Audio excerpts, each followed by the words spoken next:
سات من اللیل خیر من الحیاۃ، ساری رات آدمی جاگ کر عبادت کرتا رہے نفل، اس سے ایک گھڑی بیٹھ کر دین کا سکھانا بہتر ہے۔ علم سیکھنا چاہیے، علم نہ ہو سکے تو ہو سکے آدمی عبادت ہی کرتا رہے، مگر ساری غلطی علم کے بغیر، علم و بعد جو کرے فقیری کافر مرے دیوانہ ہو۔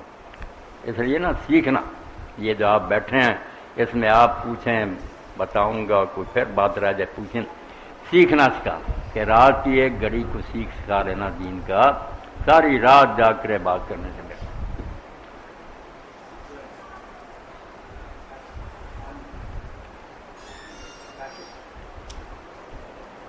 میاں طاہر دے بارش کہنا ہے، میاں طاہر دے بارش کہو وہ کہہ دو، میاں طاہر کا کہنا اب کہہ دینا چاہیے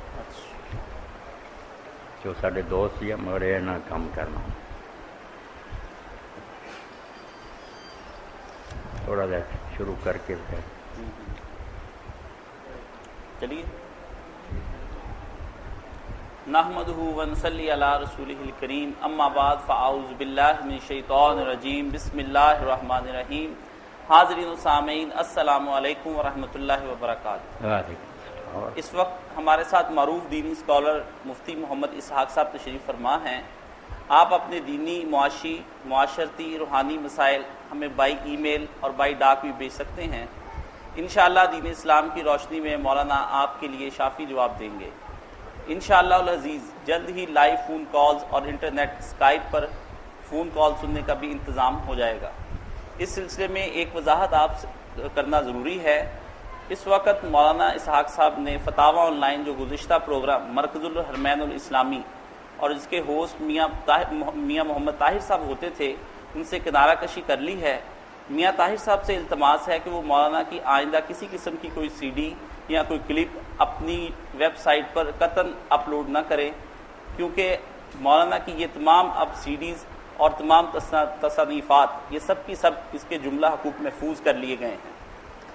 مولانا صاحب، ایک صاحب کا سوال ہے کہ اگر کوئی شخص رمضان کے مہینے میں روزے نہ رکھے اور اس کا فدیہ ادا کر دے، بعد میں صحت یابی کے بعد کیا وہ روزے دوبارہ رکھ سکتا ہے یا نہیں؟ اللہ تعالیٰ نے قرآن مجید میں فدیہ کا ذکر کر کے نا بعد میں کہا وان تصوموا خیر لکم، اگر تم فدیہ بھی ہے دو اور پھر روزے رکھو تو یہ تمہارے لیے بہت بہتر ہے۔ روزوں کی جو برکت ہے نا وہ فدیہ سے تو نہیں پوری ہوتی، یہ اس کا صرف ایک بدل بتایا گیا، اگر یہ نہیں کر سکتے، روزہ نہیں رکھ سکتے تو چلو مسکین کی مدد کر دو، میں تمہارا روزہ ہی شمار کروں، ورنہ روزہ جو ہے اس کی برکتوں کا کوئی اندازہ نہیں۔ اللہ کے رسول علیہ السلام فرماتے ہیں، اللہ تعالیٰ کا ارشاد ہے کہ ہر نیک عمل کی جزا جو ہے نا 10 گنا سے 700 گنا تک ہے، سوائے روزے کے کہ اس کا بدلہ میں خود ہی دوں گا۔ یہ حساب میں نے نہ فرشتوں کو سمجھایا نہ کسی کتاب میں آ سکتا ہے، یہ میں خود ہی انعام دوں گا کہ وہ میری خاطر بھوکا پیاسا رہتا۔ اور پھر یہ عمل ایسا جیسے آپ سب رات جانتے ہیں، اس میں خیر کچھ نہیں، کرنا کچھ نہیں، نماز میں رکوع سجدے آدمی کرتا تو لوگوں کو پتہ چلتا، زکوٰۃ دیتا کم از کم لینے والوں کو۔ اس میں اگر میں سویر سے شام تک بھوکا بیٹھا رہوں مگر نیت نہ کروں کہ میں اللہ کے لیے یہ روزہ رکھ رہا ہوں تو فاقہ ہوگا، روزہ نہیں ہوگا۔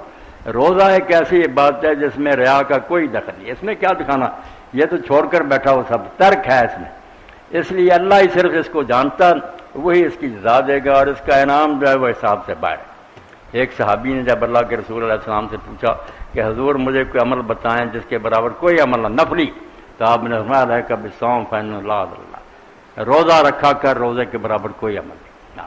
سال میں بھی توفیق ہو تو رکھنے چاہیے، مہینے میں 3 ہی رکھ لیں تو پورے مہینہ کا ثواب اللہ دیتا ہے، کیسا انعام ہے کہ 3 ہے تو 10 گنا ہوگی، 30 بن گئے ہاں۔ اس لیے 3 روزے رکھ لیں، اکٹھے رکھ لیں، 13، 14، 15 کو ایام 20 کہ چاند جب بہت روشن ہوتا، یا ہر 10 دن میں ایک 10 اس میں ایک رکھ لیا، پھر اگلے میں ایک رکھ لیا، 3 دہاکے جو عشرے ان میں ایک کر کے رکھ لے، پھر بھی اتنے ثواب کا مستحق ہو جائے گا۔ ایک سوال مولانا صاحب آیا ہے کہ آپ نے ایک جمعہ کے کلپ میں جامعہ ترمذی کے حوالے سے ایک حدیث کوٹ کی جس میں ایک دعا کے بارے میں بتایا گیا ہے۔ دعا کے الفاظ کچھ یوں ہیں کہ اللہ میں آپ سے سوال کرتا ہوں نیکی کے کاموں کا، برائیوں کے ترک کرنے کا اور مساکین کی محبت کا، اور جب آپ اپنے بندوں کو فتنہ میں ڈالنے کا ارادہ کریں تو مجھے فتنہ میں نہ ڈالیں اور میری جان اسی طرح قبض کر لیں۔ اس میں جب آپ فتنے میں ڈالنے کا ارادہ کرے تو کیا اللہ بھی اپنے بندوں کو فتنے میں ڈالتا ہے؟ اس کے بارے میں وضاحت درکار ہے۔ فتنہ میں ڈالنے کا ذکر تو قرآن مجید میں بھی جگہ جگہ ہوتا ہے کہ جس کے بارے میں اللہ کہہ رہا اللہ فتنہ کم، مگر فتنہ کے کئی معنی ہیں نا، ایک ہی مطلب اگر ہر جگہ لیتے جائیں تو بربادی ہو جائے گی، بالکل نا سارا دین تباہ ہو جائے گا۔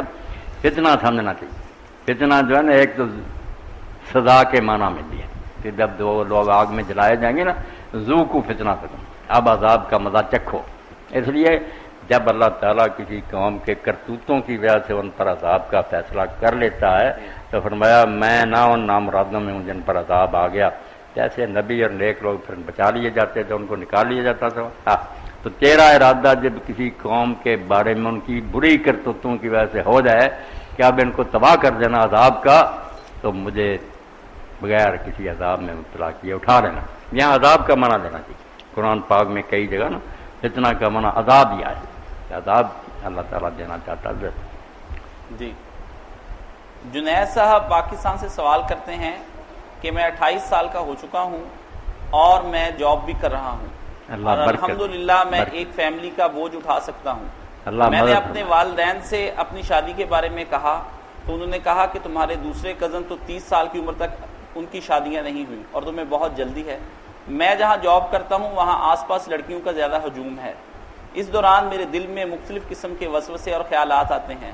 کیا ایسی صورت میں میرے والدین گناہ گار ہوں گے جبکہ میرے اپنے دل میں بھی عجیب و غریب قسم کی بے سکونی کی کیفیت ہے؟ برائے کرم میری سکون قلب کے لیے دعا بھی کیجیے اور میرے والدین کے لیے ہدایت کی دعا بھی کیجیے۔ بچہ جن حالات میں سے آپ گزر رہے ہیں نا، اللہ تعالیٰ آپ کو بچا کر رکھے، مدد فرمائے، اور آپ یہ دعا بھی نا لکھ کر اپنے میز پر ہی رکھ لیں یا چشمہ کر لیں اور نظر دہراتے رہیں، اللہم الہمنی رشدی واعذنی من شر نفسی، اے اللہ ہر وقت میرے دل میں وہ باتیں ڈال جن میں میری بھلائی اور بہتری ہے، اور میرا نفس جو مجھے شرارتیں سجاتا ہے ان سے مجھے بچا کر، اللہم الہمنی رشدی واعذنی من شر نفسی۔ باقی جو والدین کہتے ہیں نا آپ کے بھائیوں کے لیے ابھی یہ بہت زیادتی کر رہے ہیں، 30 سال کی عمر کو شادی کی عمر ہے، اس سے پہلے ہونی چاہیے۔ یہ بچیاں بچے جو نا 36 سال کے 40 سال کے کرتے ہیں، پھر اولادیں نہیں ہوتی، پھر علاج کراتے پھرتے ہیں۔ بھائی وقت جو ہوتا ہے شادی کا وہ تو تم گزار دیتے ہو۔ میری شادی الحمدللہ اسی عمر میں ہوئی جو اللہ کے رسول کی عمر، میں 25 سال کا تھا اس وقت ہی میری شادی ہوگی، اور میں پہلے حج پر گیا 1962 میں، تو میری پہلی بچی پیدا ہونے والی، میں حج سے واپس آؤں، میں نے اس کا نام بھی حضرت ابوبکر کی بچی اسماء کے نام پر رکھا۔ اسماء بڑی ماں ہوئی، عبداللہ بن زبیر کی والدہ اور حضرت زبیر کی بیوی ہے، اسماء پیارا نام ہے۔ تو یہ عمر جو ہے نا یہ بھی کوئی لیٹ ہی مگر شادی شروع سے ہو، یہ بالکل روایت میں آتا ہے کہ تورات میں لکھا ہوا کہ اگر 12 سال کا بچہ بچی ہو جائے اور اس کی شادی نہ کریں تو کوئی گناہ کریں گے نا، پھر والدین ہی اس کے ذمہ دار ہو، یہ نہیں پکڑا جائے گا کہ تم نے کیوں اس بیچارے کو اس امتحان میں ڈالا۔ ہاں، اللہ سے مدد مانگے، اللہم الہمنی رشدی واعذنی من شر نفسی۔ ایک سوال موصول ہے، خاتون پوچھتی ہیں اگر لڑکی بالغ ہے اور کسی وجہ سے اس کی شادی نہیں ہو سکتی تو کہ ایسی صورت میں والد یا اس کے بھائی اپنی زکوٰۃ سے اس کی مدد کر سکتے ہیں حالانکہ ان کے اپنے گھر میں ہی وہ رہتی ہو؟ نہیں، پتہ چلنا چاہیے نا کہ اس بچی کو کیا ضرورت ہے جس کے لیے وہ زکوٰۃ لینا چاہیے، ورنہ وہ والدین یا بھائی جو ہے ان کے ذمہ ہے اس کا نفقہ، ان پر فرض ہے، زکوٰۃ نہیں، خرچہ ان کے فرض ہے۔ جب تک شادی نہیں ہوتی، بے شک بچی بالغ ہی ہو، بچہ بالغ ہو جائے نا پھر والدین آزاد ہیں، دے خرچہ یا نہ ہو کام کرے جا کر، مگر بچی جب تک اس کی شادی نہیں ہوتی اس کا خرچہ والدین کے ذمہ ہے، والدین نہیں تو بھائیوں کے ذمہ ہے، وہ خرچہ دیں نفقہ۔ زکوٰۃ سے کیوں جان چھڑاتے ہیں؟ زکوٰۃ نہ دیں، نفقہ جو ان پر فرض ہے نا علیحدہ، کہ تم پر فرض ہے کہ اس کا خرچہ، اور خرچہ بھی اللہ نے کہا جو صاحب حیثیت ہے وہ کھلا دے، غریب ہے تو جس طرح گزارا ہو سکے دے۔ مولانا محترم، حضرت صلی اللہ علیہ وآلہ وسلم کی بعثت تک مکہ شہر اور اہل عرب کی اکثریت بقول ان کے حضرت ابراہیم علیہ السلام کے پیروکار تھے، حالانکہ ایک طویل مدت سے حضرت ابراہیم کے بیٹے حضرت اسحاق کی اولاد میں کئی پیغمبر گزر چکے ہیں۔ انہی عربوں کے قرب و جوار میں حضرت موسیٰ کے پیروکار یہودی بھی تھے اور بلاد شام و روم میں حضرت عیسیٰ کے پیروکار۔ سوال یہ ہے کہ اہل مکہ ان انبیاء علیہ السلام کی پیروی کیوں نہ کی، حضرت ابراہیم کے طریقے کو کیوں ہی اسی طریقے پہ رہے اور ترک بدعات کے اضافے کر کے طواف و حج ادا کرتے رہے۔ حضرت صلی اللہ علیہ وسلم سے پہلے حضرت عیسیٰ کا بھی زمانہ تھا، انہوں نے عربوں نے حضرت عیسیٰ کو بھی تسلیم نہیں کیا، تو کیا عرب کی سرزمین انبیاء بنی اسرائیل کے دائرہ نبوت کے اندر نہیں آتی تھی؟ یہ ساری جو ہے نا لمبی چوڑی بات کا جواب یہ ہے کہ اس وقت کان نبی و یبعث علی امتی خاص نبی جو تھا نا اپنی قوم کے لیے آتا تھا. یہ ساری دنیا کے لیے ایک ہی نبی نہیں ہوتا تھا کہ سارا جہان اس کو مانے. حضرت عیسیٰ علیہ السلام سب سے آخر میں آئے, بنی اسرائیل میں بڑے عظیم رسول ہیں. اللہ نے معجزے کے طور بن باپ پیدا کیا, مردے زندہ کیے, مگر سب کچھ ہوتے رسول الا بنی اسرائیل. وہ بنی اسرائیل کی طرف سے رسول تھے. بلکہ انجیل میں آتا جب ان کے شاگرد جو نا ان کو انہوں نے تبلیغ کے لیے بھیجا تو اپنے فلسطین کے بارے میں کہا کہ بنی اسرائیل کی کھوئی ہوئی بھیڑوں کے پاس جانا. ان میں سے جب بھول گئی نا بھیڑیں, گمراہ ہو گئے لوگ, ان کو جانا, سامریوں کے گھروں میں داخل نہ ہونا. جو باقی قومیں رہتی ہیں انہیں کچھ نہ کہنا وہ میرے دائرے میں نہیں ہیں. اس لیے ہر پیغمبر جو نا یبعث الی قومی خاص اپنی قوم کے لیے آتا تھا, دوسری امتوں پر اس کا ماننا فرض نہیں تھا, نہ وہ تبلیغ ہی کرتا تھا. یہ یہودیوں نے بھی ساری دنیا کو جو کرنا شروع کیا, عیسائیوں نے, بالکل غلط, خود انجیل کے خلاف ہے. وہ صرف اسرائیل کے پیغمبر تھے, دوسری امتوں کو یہ خواہ مخواہ داخل کرتے ہیں. اب انہوں نے جھوٹ گڑا کہ عیسیٰ علیہ السلام کو جب صلیب ہوئی تو بعد میں وہ ملے اپنے شاگردوں کو زندہ ہو کر, تو پھر انہوں نے کہا کہ جو میں نے حکم دیا تھا نا کہ صرف اسرائیلیوں کے پاس جاؤ وہ ختم ہے, اب تم ساری امتوں کے پاس جاؤ. مگر یہ کمال ہے کہ بائبل کو اگر پڑھیں تو انہوں نے خود ہی نا خطوط افزانی میں اس کو گھیر دیا کہ یہ ٹکڑا آخری جو ہے نا یہ جعلی, یہ بعد میں بڑھایا گیا. عیسائی خود مانتے ہیں کہ یہ جو انجیل مرکز وغیرہ میں نا کہ سب یہ جعلی, یہ بعد میں شامل ہوا, یہ کوئی نہیں عیسیٰ علیہ السلام.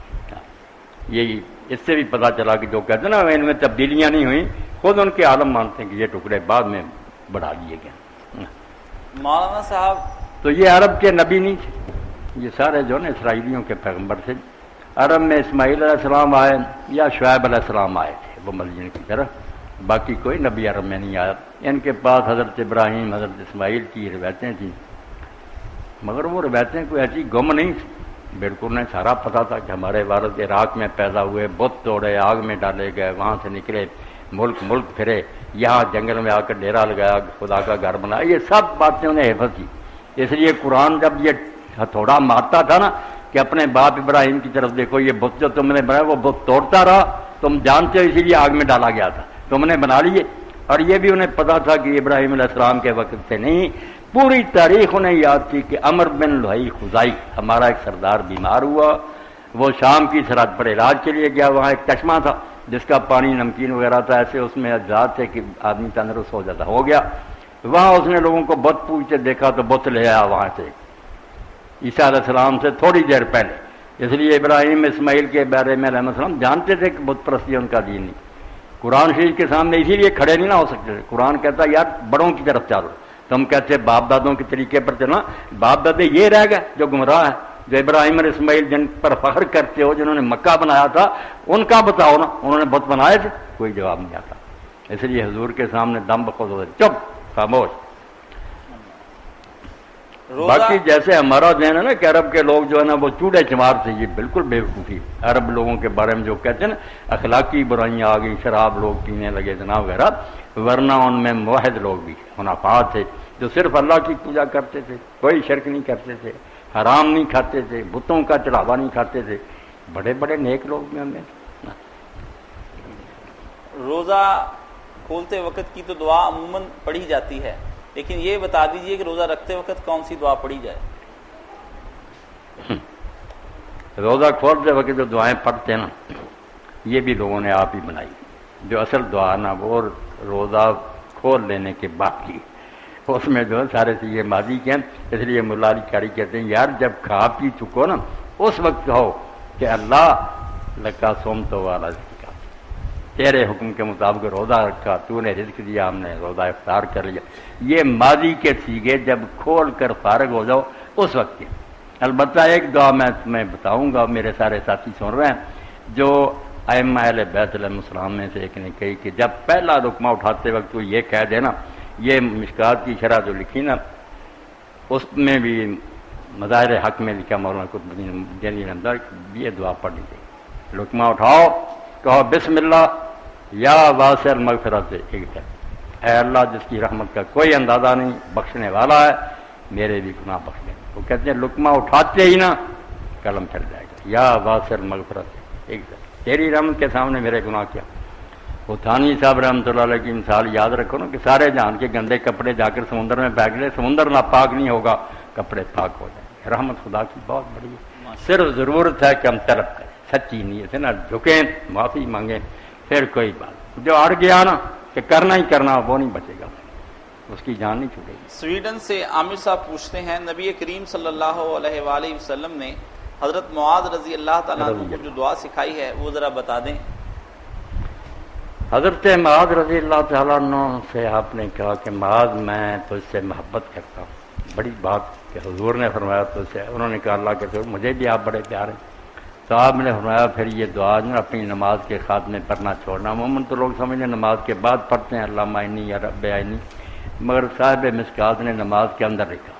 ابن تیمیہ بھی کہتے ہیں کہ دبر جو ہوتی ہے نا وہ باہر نہیں ہوتی، آدمی کی دبر جسم کا حصہ، دبر و صلات سے مراد ہے کہ جب نماز خاتمے پڑھ لے، سلام نہیں ابھی کہا حتیٰ ہے اس میں، وہاں پھر کہہ کر سلام پڑھو۔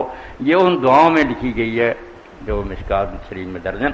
رب ایک شو سے کریں یا اللہ سے، اللہ انی اللہ ذکر کا لا شکر کا وہ حسن بات۔ اب اس دعا کے بعد کوئی شے رہ نہیں گئی۔ میرے عزیز بھائیوں، آپ سمجھ کہ ایک بات ہے شکر، شکر کا پہلا مفہوم ہے کسی شے کا بھر جانا، جب پیالہ بھر جائے نا، لبریز ہو جائے، اس کو کہتے ہیں کہ پیالہ جو ہے نا شکر کرنا، مملوء بھر گیا۔ تو جب اللہ کے احسانوں کو یاد کر کے دل محبت سے بھر جاتا نا کہ مجھے پیدا کیا، زندگی گزارنے کے لیے کتنی نعمتیں زمین آسمان میں کام کر رہی ہیں، لباس دیا، سواریاں دی، تو پھر دل محبت سے بھر جاتا ہے۔ یہ شکر کا پہلا عنصر ہے، پہلا حصہ محبت سے دل کا بھر، یہ ہو گیا شکر۔ پھر ہے کہ زبان سے آدمی اس کا ذکر کرے، وہ ذکر کرنا کہ جیسے چھلکتا نا پیالہ، کہنے کی ضرورت نہیں پڑتی، جو نعمت آتی جاتی وہ الحمدللہ الحمدللہ، بستر پر لیٹا، صبح جاگا، پانی آیا، کھانا آیا، ہر لمحہ اسے یاد آتا کہ کس نے میرے لیے سارے بندوبست کی، وہ بے وقوفوں کی طرح نہیں بڑھتا۔ اور تیسری بات یہ ہے کہ پھر وہ اللہ کی نعمتوں کو اس کے حکم کے مطابق وہاں خرچ کرتا ہے، استعمال کر رہا جہاں حکم ہے، جس کام کے لیے اللہ نے دی ہے۔ یہ حسن عبادت۔ اے اللہ میری مدد فرما کہ میں تیرا شکر کروں، دل میں تیرا احسان مانوں، زبان سے تیرا ذکر ہو، ذکر وہ حسن عبادت کا، اور پھر ساری زندگی میں تیری عبادت کا حق ادا کروں، بندگی کروں جیسے غلام کو کرنی چاہیے۔ باقی آپ سن لیں، میں چلو بات سوالوں سے ہٹ کر دعا کو ہم لوگوں نے جو سمجھ لیا نا کہ یہ رسم ہے، کبھی کبھی کو لفظ پڑے، یہی بتوائی دعا کو آپ سمجھیں جیسے آکسیجن میں کھینچ رہا اندر زندہ، سانس نانو مر گیا، دعا چھوڑ دی، اللہ سے مانگنا لمحہ لمحہ، کوئی ہاتھ اٹھانے کوئی دعا نہیں کہتے کہ نماز کے بعد دعا ہے بھائی، نہیں، ہر وقت آپ اللہ سے کرنا چاہتے مدد کام مدد مانگیں، اگر شروع کرنا تو مدد مانگیں، ہو گیا پورا شکر ادا کریں، تیری مہربانی یہ کام سارا انجام پایا۔ دوران کام بھی کہیں کہ اگر اب بھی تیری مدد رک جائے تو سلسلہ بند ہو جائے گا۔ ہر وقت اب جب آدمی اللہ کو یاد رکھتا ہے نا بیٹا، یہ ہے صحیح معنوں میں دعا۔ ہاتھ اٹھائے نہ اٹھائے، یہاں ایک بات میں بیان کر دوں، سب کے کام کے سوالوں کے جواب ہی کہ بڑے امت کے اولیاء کے سردار حضرت سال بن عبداللہ تستری، ولیوں کے سردار ہیں عارفین، تو کہتے ہیں میں 3 سال کا تھا تو رات کو اٹھ کھڑا ہوتا، میرے ماموں جیسے نا محمد بن سوار رحمۃ اللہ وہ تہجد پڑھتے، میں 3 سال کا جاگ کرنا دیکھتا رہتا۔ تو ایک دن انہوں نے کہا بیٹا سہل، وہ کہتا کہ مجھے اللہ کا ذکر سکھا، تو اس طرح کرنا کہ جب بستر پر لیٹے نا زبان نہیں ہلانی، 3 بار اپنے دل میں کہنا اللہ مائی، اللہ ناظر ریا، اللہ شاہد، اللہ میرے ساتھ ہے، مجھے دیکھ رہا ہے، میرے سارے اعمال اس کی نظر میں، بین زبان ہلا 3 بار۔ کچھ دن انہوں نے کہا مزہ آنا شروع ہوا، پھر کہا کہ ماموں جی بہت مزہ آیا، کہا بیٹا 5 بار، پھر 7 بار، اور آخر میں کہہ دیا کہ جب تک تو قبر میں نہیں نہ جاتا روزانہ بستر پر لیٹ کے یہ 3 جملے جو نا خیال میں کہ اللہ میرے ساتھ ہے، مجھے دیکھ رہا ہے، میرے سارے اعمال کا وہ گواہ ہے۔ اس کے نتیجہ میں سہل میرے بھائیوں امت کے عارفین کا سردار بنا، ولیوں کا سردار ہے، پیر عبدالقادر جیلانی سے پہلے جو چوٹی کے صوفیاء ہیں نا باجید بستامی جیسے، اور ان میں ہے تو برکت اس مراقبہ ہے۔ تو اے ذکر اس میں اسی کا نام ہے، نام خدا کا ایسے جپنا